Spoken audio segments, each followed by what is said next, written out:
أعوذ بالله من الشيطان الرجيم. بسم الله الرحمن الرحيم. يا أيها الذين آمنوا شهادة بينكم إذا حضر أحدكم الموت حين الوصية اثنان ذوا عدل منكم أو آخران من غيركم إن أنتم ضربتم في الأرض فأصابتكم مصيبة الموت تحبسونهما من بعد الصلاة فيقسمان بالله إن ارتبتم لا نشتري به ثمنا ولو كان ذا قربى ولا نكتم شهادة الله إنا إذا لمن الآثمين فإن عثر على أنهما استحقا إثما فآخران يقومان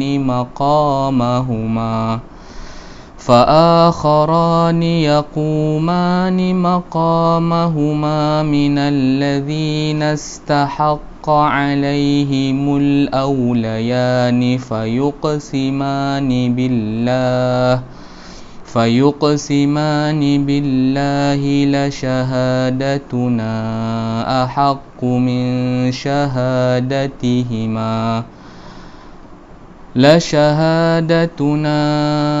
أحق من شهادتهما وما اعتدينا إنا إذا لمن الظالمين ذلك أدنى أن يأتوا بالشهادة على وجهها أو يخافوا أن ترد أيمان بعد أيمانهم واتقوا الله واسمعوا والله لا يهدي القوم الفاسقين. صدق الله العظيم وصدق رسوله النبي الكريم ونحن على ذلك من الشاهدين والشاكرين. Bismillahirrahmanirrahim. Assalamualaikum warahmatullahi wabarakatuh. Kita bertemu kembali dalam siri kuliah takmir secara online, di mana kita membincangkan ayat-ayat yang bermula dengan seruan Ya ayyuhallazina amanu.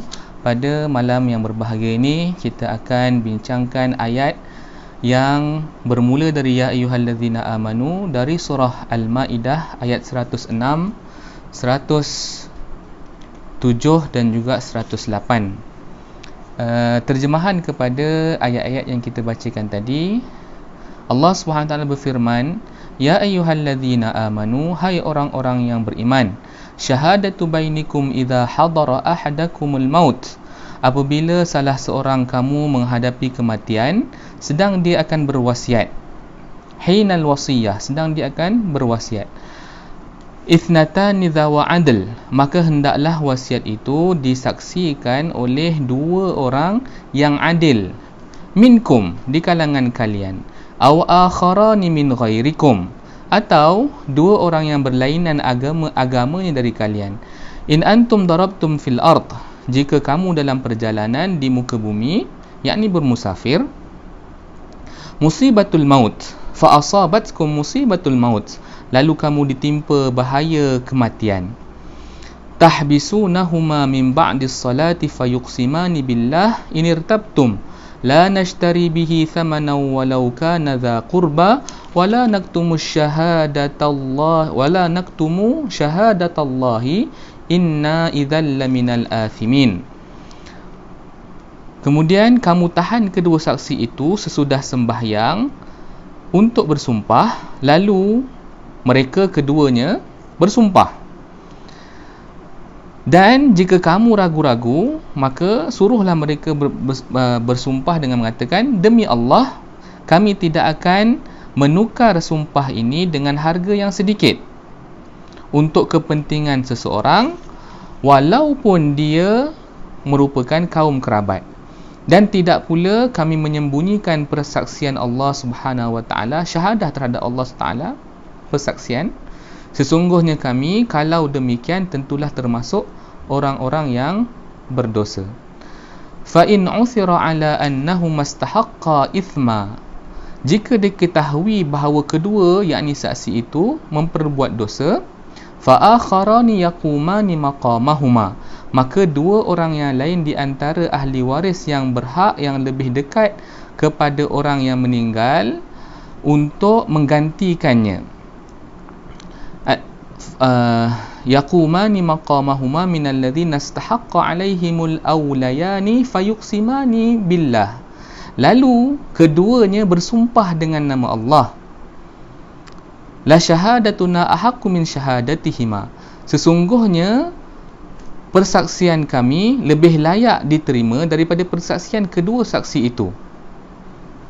Wa ma'tadaina inna idzal laminadh zalimin, dan kami tidak melanggar batas, sesungguhnya kami, kalau demikian, tentulah termasuk orang-orang yang menganiaya diri sendiri. Dzalika adna ayyatu bisyahadah, itu lebih dekat untuk menjadikan para saksi mengemukakan persaksian mereka, ala wajhiha, menurut apa yang sebenarnya, apa yang sepatutnya, au yakhafu, dan lebih dekat untuk menjadikan mereka merasa takut, ay yakhafu ay an turadda aymanun ba'da aymanihim, takut akan dikembalikan sumpah kepada ahli waris sesudah mereka bersumpah. Wattaqullah, dan bertakwalah kepada Allah Subhanahu Wa Taala, wasma'u, dan taatlah, dengarlah dan taatlah. Wallahu la yahdil qaumal fasiqin, dan Allah tidak memberi petunjuk kepada orang-orang yang fasik. Ayat ni agak panjang. Allah Subhanahu Wa Taala memberitahu kepada orang-orang yang beriman satu perkara yang sangat-sangat mustahak, iaitu memberi persaksian. Dalam kes ni, persaksian yang berkaitan dengan warisan. Kita biasa tahu, bila kita ada harta, kalau kita berikan semasa kita hidup, dia dikenal ataupun disebut dengan istilah hibah.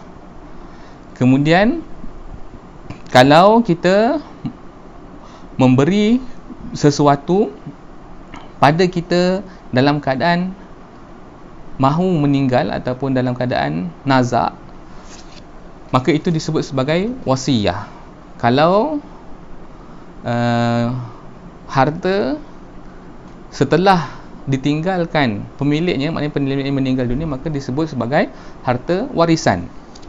Di sini Allah Subhanahu Wa Taala mengajarkan kepada kita orang-orang yang beriman, apabila kita berada dalam ambang kematian, bila kita nazak, bila kita sakit tenat, bila kita hampir meninggal dunia, maka ada beberapa perkara yang perlu kita lakukan. Yang pertama perkaranya adalah ketika kita mahu melakukan ataupun meninggalkan wasiat, kita perlu mengambil dua orang saksi.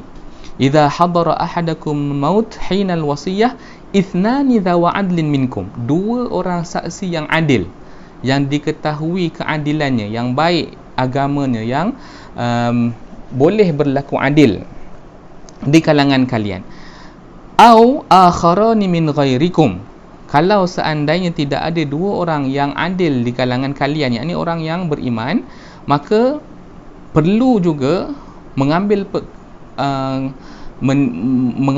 saksi dalam wasiat tersebut dua orang yang selain daripada agama kalian. Ini jelas menunjukkan bahawasanya menjadikan saksi dalam berwasiat sangat-sangat mustahak, sehingga kalau tidak ada orang yang beriman menjadi saksi, boleh ataupun harus mengambil selain daripada orang yang beriman, dua orang. Kemudian, in antum darabtum fil ardi fa asabatkum musibatul maut, sama ada kita berada dalam keadaan di rumah, di tempat tinggal kita, kita mahu melakukan wasiat, kita mengambil saksi, atau bila kita dalam keadaan perjalanan. Sebab tu dibenarkan mengambil saksi selain daripada orang yang beragama Islam, kerana kadang-kadang di dalam safar tidak semestinya kita ada kesempatan untuk mencari saksi yang beragama Islam juga. Maka setelah kematian, diambillah ataupun ditahanlah dua orang yang menjadi saksi tadi setelah solat.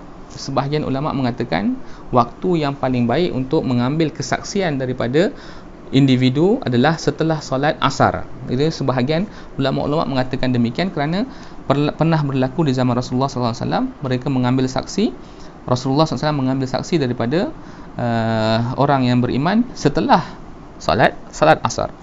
Maka fayuqsimani billah, maka mereka mengangkat sumpah dengan nama Allah Subhanahu wa taala. Sekiranya masih meragukan, mereka boleh melafazkan lafaz sumpah yang lebih ketat, seperti mana dalam ayat ini disebutkan la nashtari bihi thamanan walau kana dha qurba wala naktumu syahadatallah inna idzal laminal athimin. Dia boleh bersumpah dengan melafazkan bahawasanya demi Allah kami tidak akan membeli dengan sumpah ini sesuatu yang harganya rendah. Maknanya mereka tidak akan gantikan sumpah mereka dengan habuan yang rendah, walaupun mereka memberi kesaksian terhadap ahli keluarga mereka yang terdekat, dan mereka tidak menyembunyikan sumpah terhadap Allah Subhanahu wa taala. Ini lafaz-lafaz yang akan menghadirkan rasa takut kepada yang sedang memberi kesaksian daripada mengkhianati ataupun berdusta di dalam kesaksian mereka. Kemudian ayat berikutnya Allah Subhanahu wa taala mengajarkan fa in uthira ala annahum mastahaqqa ithma. Kalaulah kemudian diketahui rupa-rupanya yang mengangkat sumpah itu berdusta dalam sumpah mereka, telah melakukan dosa. Fa akharani yaqumani maqamahuma. Allah mengajarkan maka dua orang yang lain di antara ahli waris yang berhak, yang lebih dekat kepada orang yang meninggal, boleh kemudian melakukan ataupun menggantikan dengan mengangkat sumpah yang lain. Lalu berkata dengan nama Allah, sesungguhnya persaksian kami lebih layak diterima daripada persaksian kedua saksi itu. Ini caranya. Kalau ada saksi yang datang dengan kesaksian yang dusta, maka berhak dilawan kesaksian tersebut oleh dua orang yang lain yang akan bersaksi terhadap kesaksian yang tidak benar yang dilakukan oleh dua orang yang sebelumnya. Kemudian dia dalam sumpah tu mengatakan bahawasanya demi Allah, sesungguhnya persaksian kami lebih layak diterima daripada persaksian kedua saksi itu, dan kami tidak melanggar batas, maknanya tidak berdusta. Sesungguhnya kami kalau demikian tentulah termasuk orang-orang yang mengenai diri sendiri. Ini lafaz yang disebutkan bagaimana mengangkat sumpah terhadap sumpah yang telah diberi kesaksian oleh orang yang terdahulu. Kemudian Allah SWT meneruskan lagi dengan ayat yang berikutnya, dzalika adna ayyatu bisyahadah ala wajhiha. Yang demikian itu untuk menjadikan para saksi mengemukakan persaksiannya dengan apa yang sebenarnya, supaya orang bersaksi dengan betul, tidak berdusta dalam saksi mereka. Dan au yakhafu an turadda aymanum ba'da aymanihim, supaya mereka takut untuk kalau mereka memberi kesaksian yang dusta, lalu kesaksian mereka akan digantikan dengan kesaksian yang lain. Tidak semestinya dalam agama kita bila seseorang tu bersaksi dengan nama Allah maka kita terima sahaja demikian. Tidak. Allah mengajarkan di dalam ayat ni kesaksian yang dusta boleh dilawan dengan kesaksian yang lain.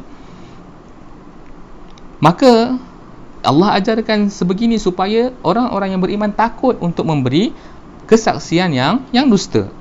Wattaqullah, dan bertakwalah kepada Allah Subhanahu wa taala, wasma'u, dan dengarlah dan taatlah. Wallahu la yahdil qaumal fasiqin, dan Allah Subhanahu wa taala tidak memberi hidayah kepada kaum yang fasik.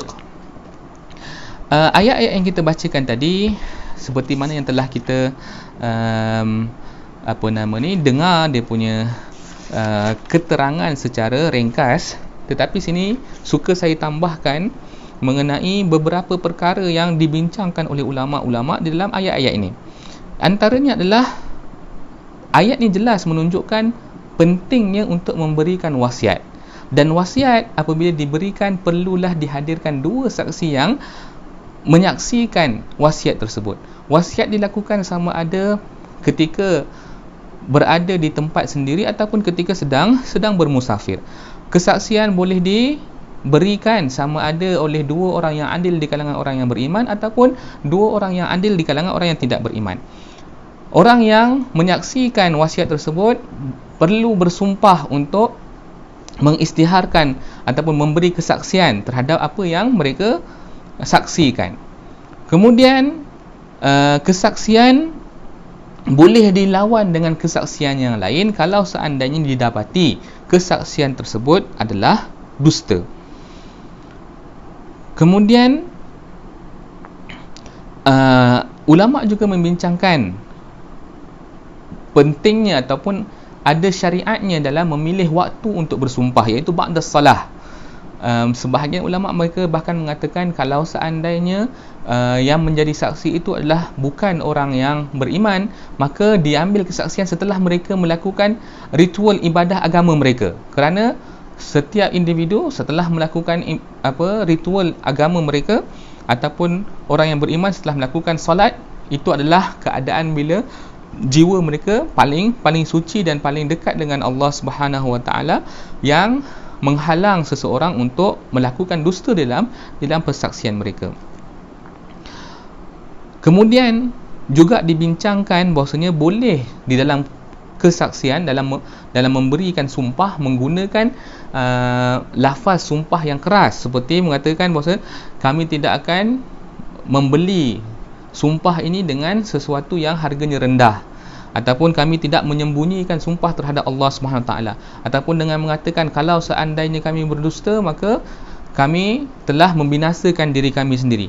Itu semua lafaz-lafaz yang keras di dalam menyatakan sumpah dan memberi kesaksian. Kemudian dibolehkan, seperti kita sebutkan tadi, dibolehkan untuk melawan sumpah dengan sumpah yang lain kalau seandainya terbukti sumpah yang awal itu tidak benar. Ala kulli hal, pengajaran yang mustahak yang perlu kita ambil perhatian bahawasanya Allah Subhanahu Wa Taala mengajarkan kepada orang-orang yang beriman untuk bersedia menghadapi kematian, sehingga persediaan itu diterjemahkan dengan memberi wasiat, dan wasiat itu dipelihara dengan mendatangkan saksi. Semua itu menunjukkan keindahan agama kita, mengajarkan kita bagaimana untuk hidup dengan harmoni, mengelakkan daripada fitnah dan mengeratkan silaturahim antara kita. Semoga perkongsian ini bermanfaat.